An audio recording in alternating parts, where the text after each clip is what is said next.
আসসালামু আলাইকুম। এই মুহূর্তে এখন বিকাল প্রায় 4:30-5টা বাজে। আমাদের দেশের কথা নিয়ে খুবই কষ্ট লাগতেছে, মায়া লাগতেছে। কিছু করার নাই, কারণ আমরা দূরে আছি। আপনারা হয়তোবা দেশে আছেন, আন্দোলন করতে পারতেছেন বা একটা বিষয়ের প্রতিবাদ করতে পারতেছেন। আপনি যখন একটা অপরাধের প্রতিবাদ করবেন, তখন আপনার নিজের কাছে ভালো লাগা কাজ করবে। তা আমরা বাইরে থাকি, আমাদের জন্য মানে আমাদের কাছেও খুব কষ্ট লাগতেছে আপনাদের জন্য, যে আপনারা দেশের জন্য আন্দোলন করে যেতেছেন, দেশের জন্য লড়ে যেতেছেন। আমি আল্লাহর কাছে বলি যে আমাদের দেশের জন্য অন্তত ওই ধর্ষকের বিচার হয়, অথবা যারা অপরাধ করে তাদের জন্য বিচার হয়, এতটুকু প্রত্যাশা করি আল্লাহ তাআলা যেন অন্তত এই বিষয়টা অনেক ভালোভাবে আমাদেরকে যেন সহজ করে দেয় কাজগুলো। সময়টা বিকালবেলা, ওয়েদারটা খুবই ভালো থাকে, যার জন্য একটু একটু করে আপনাদেরকে এইখানের যে ইয়াগুলো আছে, ভিউগুলো আছে, এগুলো আমি দেখানোর ট্রাই করি। তো চলুন এখন বাম পাশে যাব, একটু মাঠের ভিতরে যাব, আপনাদেরকে একটু দেখাবো আজকের ওয়েদার বা আজকের ইয়াগুলা কেমন। বর্তমানে সৌদি আরবে তুলনামূলক গরম একটু বেশি, তাপমাত্রা প্রায় আপনার 40, 42, 43, 44, 45 উঠে যাইতেছে বর্তমান সময়। প্রায় 4-5 দিন ধরে একই অবস্থা। গরমের অবস্থা অত্যন্ত কঠিন, কারণ হুট করেই এতটা গরমের মধ্যে কাজকর্ম করা অনেকটাই ঝামেলা। আর সেই সাথে প্রচুর পরিমাণ রোদ থাকে বাইরে। রোদ যতই থাক, আপনার গরম যতটাই থাক না কেন, যদি বাতাস থাকে তাহলে কোনো সমস্যা হয় না। মাঝে মধ্যে বর্তমানে এখন সৌদি আরবে মানে ব্যবসা গরম পড়া শুরু হয়েছে, এটা খুবই অস্থির লাগে। এই যে এখন যেমন রোদ আছে অনেক, মানে এখন বলতে আমি আজকে দুপুরের কথা বলতেছি, অনেক বেশি রোদ ছিল, প্লাস সেই সাথে বাতাস আছে। দেখেন, আপনারা বুঝতেই পারতেছেন গাছের পাতাগুলো কি সুন্দর নড়তেছে। তা যাক, আমি এখান থেকে চলে যাবো ওই সামনে মাঠের ভিতরে, কারণ এখানে একটা সৌদি এলাকা। আর সৌদি এলাকার ভিতরে বর্তমানে ঘুরঘুর করা কিন্তু একেবারেই ভালো একটা জিনিস না। ওই সামনে সৌদির পোলাপান আছে, যাক এখন ক্যামেরাটা রেখে দেবো। এখানে অনেক দেশি ভাইরা ক্রিকেট খেলাইতেছে। আমাদের যেই কালচার, যেই অভ্যাস, ইচ্ছা শক্তি যদি থাকে যে কোনো কিছু করাই সম্ভব। দেখেন এইখানে বল খেলাইতেছে, চার হয় নাই, বল খেলাইতেছে এখানে। দেখেন কি পরিবেশে, ওই ডান সাইডে পাথর, নিচেও পাথর। আবার দেখা গেছে যে আপনার আশপাশে তো বড় বড় পাথর আছেই, বাধ্য হয়ে এখানে খেলাইতেছে। কিছু করার নাই, কারণ আমাদের অভ্যাস যেটা সেটা আমরা করি। আবার এ পাশে সৌদিরাও বল খেলাইতেছে আমার পিছনের সাইডে, সেটা আমি দেখানোর চেষ্টা করব। আমি আপনাদেরকে একটু দেখাই, দেখেন কি পরিমাণ পাথর এখানে। এই যে দেখেন, ক্যামেরাটা নিচে করছি, এই পাথরের ভিতরেই তারা বল খেলাইতেছে। এই যে এই সুরকি, এগুলোর ভিতরে যদি পড়ে যায় দৌড় দিয়ে, তাহলে কিন্তু সমস্যা। যাই, এই অবস্থার পরে তারা খেলাইতেছে। আর এই পাশে আছে সৌদিরা, মানে এখানে তাদের আলাদা ফুটবল খেলার একটা জায়গা। এখানে অনেক সময় সৌদির সাথে মিশে বাংলাদেশি যারা আছে তারাও খেলে, আবার অনেক সময় দেখা গেছে পাকিস্তানিরাও খেলে, তবে তাদের সাথে মিলে। আবার এখান থেকে ওই যে মসজিদের মিনারটা দেখতেছেন, ওই মসজিদের মিনারের সামনেই কিন্তু ফুটবল খেলার, ক্রিকেট খেলার বড় মাঠ আছে। সৌদি আরবে যদিও কৃত্রিম মাঠ আছে অনেক বেশি, কিন্তু প্রাকৃতিক যে ঘাসের যে মাঠগুলো আছে, এগুলো সৌদি আরবে কোথাও খুঁজে পাবেন না, বড় স্টেডিয়াম ছাড়া। যদিও রিয়াদের মধ্যে অনেকগুলো স্টেডিয়ামই আছে, ওইখানে তো আর এদের মতো মানুষের খেলার কোনো সৌভাগ্য হয় না। এই যে দেখেন বল খেলাইতেছে।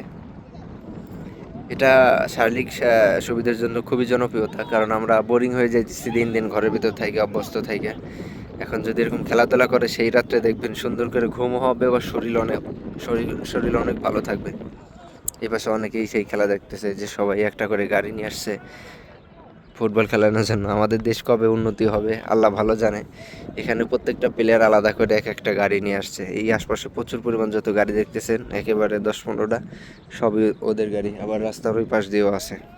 আর আমার হাতের সামনে দেখতেছেন একটা বিদ্যুতের যে আছে, বিদ্যুতের যেই এটাকে কি বলে, একটা ট্রান্সফরমারের যেই কার্যক্রমগুলো থাকে, ওইগুলো এখানে আছে।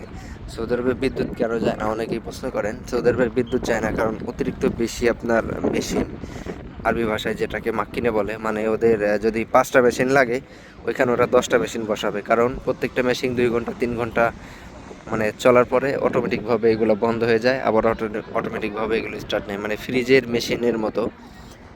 এই জায়গায় সব কিছুই ডাবল ডাবল, যেন নির্বিচ্ছিন্ন বিদ্যুৎ সরবরাহ করা যায়, যার প্রয়োজনে এই সিস্টেমটা করে রাখছে।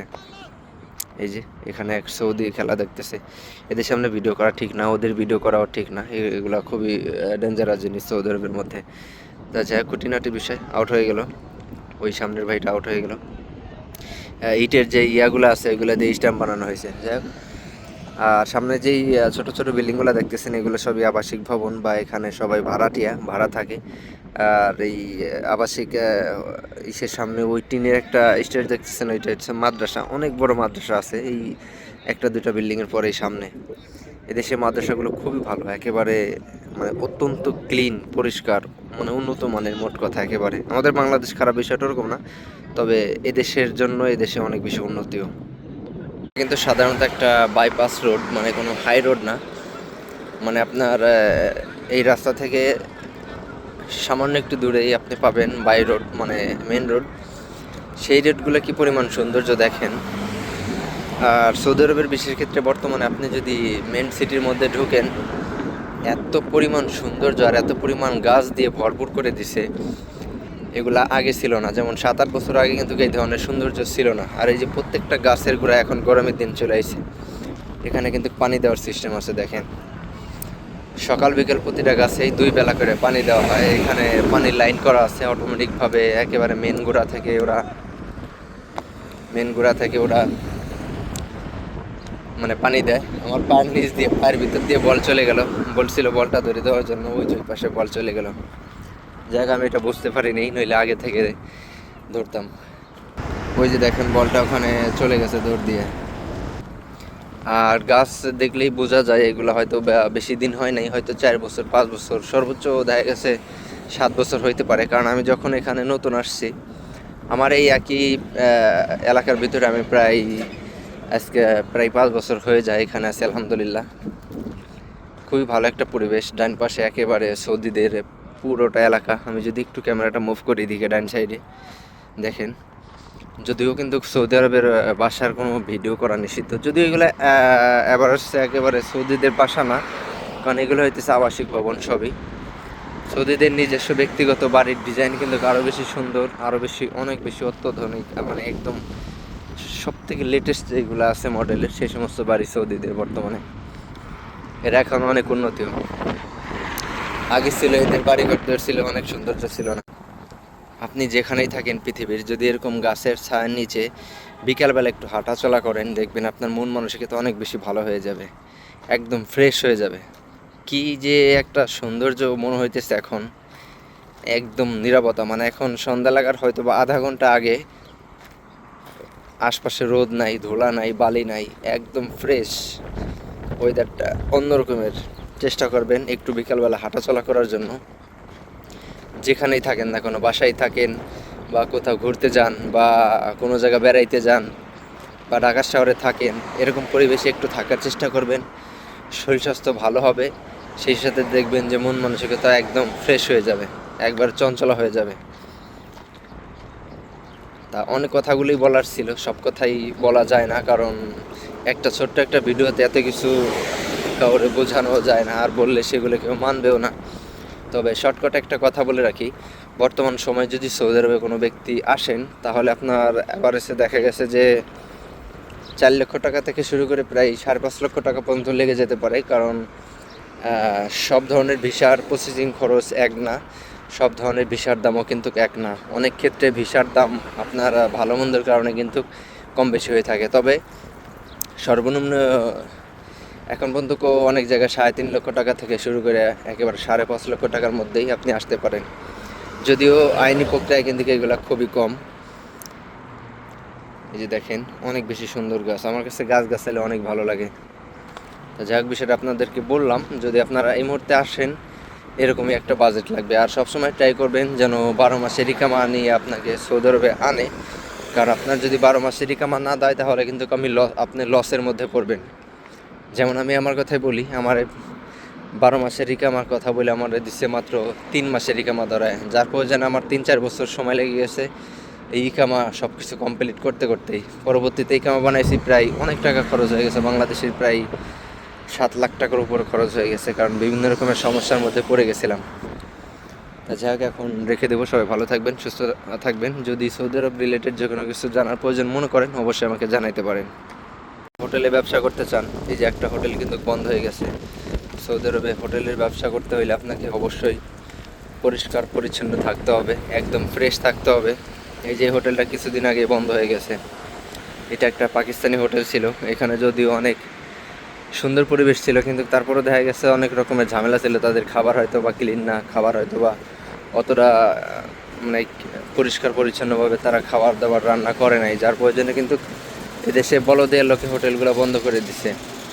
একেবারে খাদ্য জাতীয় যত পণ্য আছে সব থেকে বড় মানে থাকে, টার্গেট থাকে তাদের যেন খাবার নিরাপদ থাকে, সুন্দর থাকে, এইদিকে তারা প্রচুর পরিমাণ ফোকাস দেয়।